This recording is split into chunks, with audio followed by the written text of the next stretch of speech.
All right, guys, welcome back to a brief video. This is a screen grab, so it's up and personal and up close in your face. I want to show you how to change the power button on the Samsung Galaxy Note 10 and Note 10 Plus.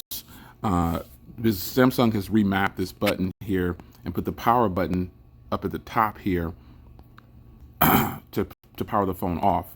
So when you go up there in your settings and you press that power key, there's a side key settings. Now, by default, this is turned on as this is the natural setup right here for when the phone is by default. So you want to make sure you turn this, go to the settings if you want to disable Bixby.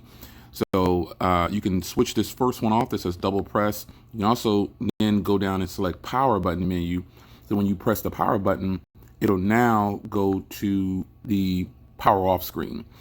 Now I'm going to pinch in here. This is another place where by default Bixby is turned on. This is the Bixby home, so if I have my home screen up, I swipe to the left over here, this will appear. But when you turn it off, there's no swiping from the left, so there's nothing there.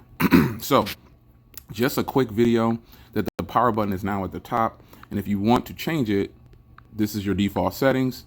You want to hit the bottom one down here for press and hold for power, and you switch this top one off, and you will not have any quick launch actions. These on the top version, which says double press, those are quick launch options, but you can set it to open Bixby, or quick camera or any application. So if you go into applications here, it's going to load up all the applications on your device. So I suggest if you a person that's keep this in your pocket, or you think you might hit the power button or something like that, definitely suggest that you turn it off. Anyway, it's your man Jay. Hope you guys enjoyed. Quick video. Galaxy Note 10 Plus, Galaxy Note 10 owners, change that power button. See you in the next one. Take care.